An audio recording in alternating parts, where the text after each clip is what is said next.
Clomp, clomp. Every time I walk, there's always a loud sound. Since I was young, I've suffered from a condition where one leg is longer than the other, known as hemihypertrophy. Because the leg length discrepancy had to be corrected, I always had to wear a bulky orthotic device. I was always the last to move between classes at school, and instead of walking with friends, my mom always had to drive me to and from school. Even though everyone else seemed to be having a lot of fun, I couldn't join in. The number of times I've clenched my teeth in frustration was too many to count. Fortunately, the treatment went well, and I was able to get rid of the device in middle school, but the bullying I faced in elementary school left me introverted. Until I became an adult, I lacked confidence in myself and was terrible at talking to people. But a turning point for me came. I was the sort of person who was always nervous and was bad at speaking, so it was unexpected that I was assigned to the sales department. With the help of my senior colleagues, I gradually started to enjoy conversing with people and began to gain confidence in myself. Then, one day, I received an invitation to an elementary school reunion. Feeling more positive, I decided to take the plunge and attend the reunion. I sent an email to the organizer and let him know that I was coming. My name is Michael. I'm 27 years old, working for an IT company. I moved from my hometown to New York and haven't been back home for a while. I was really looking forward to this reunion in my hometown, and uncharacteristically, I even bought new clothes for it. I knew it was just silly pride, but I wanted to show everyone how much I'd changed. This feeling most likely stemmed from my old inferiority complex, and I was well aware of that. But the fact that I wanted to surprise everyone was an enormous step for me, and a sign of my growing self-confidence. On the day of the reunion, full of determination, I headed back to my hometown. The hometown I hadn't seen for a while was bustling with life, especially at night. Was it always this lively? I was slightly surprised to see the town had changed. I walked towards the reunion venue, occasionally checking my phone for the exact location of it. Entering the pub, which was the venue, I noticed it was already full of my old classmates. Although they were all my classmates, I only knew them from school. It had been over 10 years since I last saw them. Few faces looked familiar, but even my own memories were vague. Is that him? Could she be? As I made my way through, someone suddenly tapped me on the shoulder from behind. Michael, right. Long time no see. I heard you moved to New York. How have you been? As if that was a signal, everyone turned around, and I was quickly surrounded. There were those who were unrecognizable with the glasses on, those who had grown taller or put on weight, and even some who were already concerned about thinning hair. Every face was filled with nostalgia and warmth. No one mocked me. In fact, most people I spoke to had something kind to say, and even if it was just flattery, I felt elated. They said that I became cheerful, that I looked totally different. Some even called me handsome and said I looked cool. I was flattered by all the compliments, except for the last one, which to me sounded like an old insult. For someone who used to be called nerdy and introverted, I was doing well and now part of everyone's circle. I believe it was because of the experiences and confidence I gained in the workplace. Trying to maintain my composure, I was actually overwhelmed with happiness. Of course, it wasn't just the guys. A big part of why I felt so good was because even the girls started to see me in a new light. Back in elementary school, I was quiet, keeping a low profile in class, so being surrounded by so many girls made me feel like I was in a dream. I wish I could show this to my younger self. That was what I thought to myself several times since arriving at the venue. Holding a pint of beer in my hand, I was happy to reconnect with familiar faces. But honestly, there was one girl I especially wanted to see at this reunion. Her name was Ashley, a girl who was the belle of our class. With her wide eyes and silky hair, She was a very pretty girl and looked like someone you'd see on TV. Moreover, she was calm and kind, and treated everyone the same way. During my school years, she was always on my mind. She was the only person who cared about me and came to talk to me as I had no friends. Her kindness kept me from becoming chronically absent from school, and gradually, the bullying towards me lessened because of her. To me, she was nothing short of a lifesaver. I wanted to see Ashley again, so I could express my gratitude for her kindness. I casually looked around, desperately searching for her. Amongst the high-pitched voices of women exclaiming, "Long time no see, and what have you been up to?" I heard someone call out, "Ashley." I turned around in a hurry, and there, among a group of girls, stood a woman in a navy dress with her elegant back facing me. Judging by the familiar silhouette, I thought it must be Ashley. Even from behind, her aura was distinctly different from the others. I caught my breath, hesitating to approach and speak to her. Then suddenly, she flipped her hair and turned around. It was Ashley, no doubt about it. She had maintained her youthful features, and if anything, had grown into an even more refined and beautiful woman. "Michael, Ashley, long time no see." I walked up to her, and I stood face to face with Ashley. But standing in front of her, I felt a sense of discomfort. Although hidden by her hair, I could see scars from burns stretching from her face down her neck. They extended to her hand holding a glass of wine, significantly marring her once perfect appearance. She must have been in some kind of accident since we last saw each other.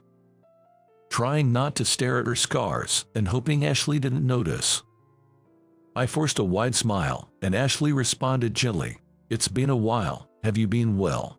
I could tell she knew what others thought of her physical condition. Yet, her attitude of enduring and accepting the curious stares was admirable, and she was the same Ashley I had fallen for back then. I can't believe she came to the reunion looking like that. She looks like a monster, so creepy. I couldn't bear it if I were her. Cruel whispers reached my ears from behind. Turning around, I saw a few girls speaking ill of Ashley in barely audible voices. Ashley, hearing them, remained composed and calm. She was probably used to such situations. I couldn't believe how cruel those girls were. They used to be her close friends back in the days. Were they feeling satisfied by Ashley's altered appearance? A pang of pain and rising anger welled up in me. How can you say such awful things? Ashley hasn't done anything wrong, has she? Don't pick on my fiancé, please. My protective instinct led me to say something outrageous. My fiancé, wasn't there a better way to say it? Regretful, but it was too late. There was no turning back now. What? We weren't even talking to you. Why don't you leave us alone? The girls retorted dismissively, and then drifted away like the receding tide. Ashley, relieved to see them go, yet seemingly apologetic for causing me trouble, looked at me with an indescribable expression. She looked sad, frustrated, and embarrassed. Seeing her like this made me feel uneasy. "Let's step outside for some fresh air." Ashley looked up and whispered in a voice so soft that no one else could hear. I thought it was a good idea. I nodded silently, and we both slipped away from the reunion. Once outside the pub, under the cold winter sky, the full moon seemed higher and more beautiful than usual. We found a park nearby and sat down on a bench together. Every now and then, a cold breeze blew, and I hurried to find a vending machine to buy 2 warm drinks. Ashley had been silent since we left the pub. Trying to change her mood, I brightly offered her a drink. "Here, would you like some warm coffee or cocoa?" She thanked me and chose a can of coffee, holding it in her hands to warm them without opening it. "Sorry about earlier, I went too far. I just wanted to shut them up, so I impulsively called you my fiancé." I didn't even understand why I called her like that. Being in an unfamiliar situation might have made me feel more tipsy than I thought. As I was puzzled, Ashley finally looked up. Michael, you really surprised me. We haven't seen each other in over 10 years, and suddenly we're engaged. But I was happy you defended me against the backstabbing. Thank you, really," Ashley said, smiling brightly. I was expecting to be scolded, but instead, she thanked me and smiled happily. I was even more confused, but her kindness was just like it was back in elementary school. Always cheerful, considerate, and not taking things negatively. Her unchanged strong spirit reassured me, and I wanted to know what happened to her. Sensing my thoughts, Ashley began to speak hesitantly. "Michael, I need to tell you about my scars. A few years ago, the cafeteria where I worked caught fire, and I got these injuries then." She brushed her hair aside, showing me the scars. She explained that there were more scars hidden under her clothes. Even in the dim moonlight, I could see them clearly, and I almost wanted to look away. In that fire, a senior co-worker who tried to protect me died. As the building collapsed, she shielded me with her body and got me out. Ashley tearfully spoke about that time. She said she'd still dream about the fire, waking up from nightmares and not being able to sleep afterward. "Every time I see my scars, I remember the fire vividly. I used to be afraid of people seeing them, but now I'm just grateful to be alive. I have to live strongly for the person who protected me from the fire. It's only recently that I've started to think positively about what happened." I didn't know what to say. Despite the misfortune, she was living with such determination. When I was teased and mocked for my disability, I was always thinking negatively about myself. But Ashley was moving forward, trying her best to face reality. "Ashley, you're an amazing person, just like you were back then." I spontaneously expressed my feelings. "In elementary school, your willingness to treat me normally encouraged me. I thought I could repay you today, but I guess I still have a long way to go." As I said this, Ashley suddenly burst into tears. "What have I done?" I hurriedly offered her a handkerchief. "I'm sorry for crying all of a sudden. Even though I try to think positively, sometimes I wish I could go back to my old self. So when you said I hadn't changed, it made me so happy." "Thank you," Ashley said, smiling through her tears. Her face, now calm, was as bright and cheerful as I remembered from the past. I felt relieved and reflected on my own past. Me, wearing an orthotic device, limping as I walked. Ashley would carry my textbooks and bring me school lunch. During lunch breaks, as I couldn't play outside running around with others, she would stay with me indoors, sometimes just the two of us, playing games. "It will surely get better." Ashley was the only one who ever said such things about my leg. Even when I was cynical and sullen, she encouraged me, telling me about the places we could go to once my leg treatment was over. Ashley was always there for me, offering encouragement and support. She was the reason why I've been able to avoid pessimism and make it this far in life. Now, it was my turn. I wanted to be the one to support Ashley, like she did to me years ago. I made up my mind. "Hey, Ashley, if you're okay, would you like to go out for a meal sometime? I'd really like to see you again." To be honest, I'd never asked a woman out before. But I had nothing to lose. I thought I should just express all my feelings towards her. "Are you sure you're okay to go out with someone with big scars? Wouldn't you rather ask out someone pretty?" Her response could be taken as a no. But for me, it was more than enough. I responded, "It's fine, I'm free all the time anyway," revealing my lack of dating experience, and Ashley chuckled. Seeing Ashley laugh out loud for the first time in a while filled me with joy.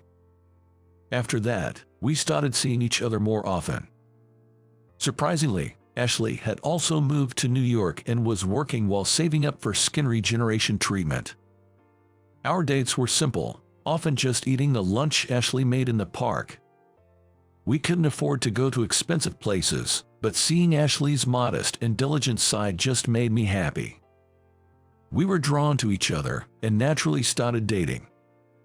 The incident at the reunion, and also the fact that we came from the same town, played a big part, but we never explicitly said let's be together or directly expressed our feelings. It just became natural for us to spend time together. The reason why I became aware of how our relationship was progressing was that I started to seriously think about marriage. I wanted to spend the rest of my life with Ashley. No matter what, I wanted to be there for her, who always brightened my life with her cheerfulness. Also, from a financial perspective, it made more sense to live together rather than separately. That was how I came to think about our future. And then it suddenly hit me. I hadn't even told her about my feelings for her. I was pretty sure we were in a relationship, but I'd never directly said I love you, and I also wondered how Ashley felt about me. This sudden insecurity overwhelmed me. Given that this was my first ever relationship, I didn't really know how to deal with my feelings. But I needed to find out if Ashley and I were on the same page. One weekend, as usual, I was waiting for Ashley in the park when she appeared, slightly flustered, as if she thought she was late. "Sorry I was late," Ashley apologized, and I told her that she wasn't late at all and that I arrived early. "Hey, how about we go somewhere else for a change? Maybe to a department store or something." "What? But I made lunch for us," Ashley replied, surprised by my suggestion, opening her bag to show me the sandwiches in a plastic container and soft drinks. As I suggested we eat the lunch on the rooftop of the department store, Ashley sensed the unusual atmosphere and became tense, asking, "What's going on? Why the sudden change?" I scratched my head, took a deep breath, and confessed, "I want to get you a ring. It would look cool if I knelt down and pulled out a ring, but I have never been to a jewelry shop and don't even know what size of ring I have to get for you. I apologize, everything seems to be out of order, but I want to marry you, Ashley.